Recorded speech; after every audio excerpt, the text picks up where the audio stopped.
रवि एक छोटे से शहर में एक पुरानी हवेली की देखभाल करने के लिए आया था। हवेली को कई सालों से खाली छोड़ दिया गया था, क्योंकि लोग कहते थे कि वहां कुछ अजीब था। लेकिन रवि इन बातों पर विश्वास नहीं करता था और उसे लगा कि यह सिर्फ गांव वालों की कहानियां थी। हवेली के अंदर कदम रखते ही उसे एक ठंडी हवा का झोंका महसूस हुआ। दीवारों पर धूल की परत चढ़ी थी और फर्श पर मकड़ाहट होने लगी थी। तो उसने अपने कमरे में जाकर बिस्तर तैयार किया और सोने की कोशिश की। रात के करीब 2 बजे अचानक रवि की नींद खुल गई। उसे लगा कि कमरे में कोई और भी है। उसने चारों ओर देखा, लेकिन कोई नहीं था। वह फिर से सोने की कोशिश करने लगा, लेकिन तभी दरवाजा अपने आप खुल गया। दरवाजे के बाहर एक छाया सी खड़ी थी और धीरे धीरे हवेली के हॉल में गूंजती हुई आवाज, तुम यहाँ क्यों आए हो?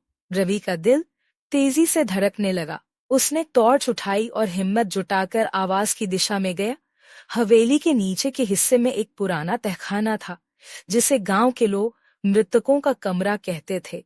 टॉर्च की रोशनी में रवि ने देखा कि तहखाने का दरवाजा थोड़ा सा खुला हुआ था।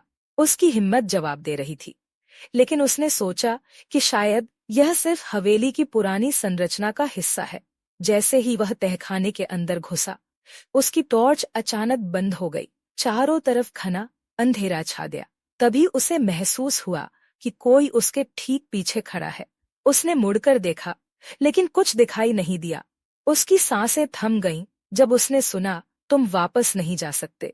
अचानक उसके सामने एक पुरानी सफेद साड़ी में लिपटी महिला दिखाई दी, जिसके चेहरे पर गहरी दरारें थीं और आंखें खून से लाल हो रही थीं। उसने अपनी भयानक हंसी के साथ कहा, तुमने हमें जगा दिया है, अब तुम हमेशा के लिए यहीं रहोगे। रवि ने भागने की कोशिश की, लेकिन उसके पैर जकड़ गए। उस रात के बाद रवि को किसी ने नहीं देखा। हवेली अब और भी डरावनी हो गई थी और लोग कहते हैं कि रात के समय वहां से किसी के चीखने की आवाजें आती हैं।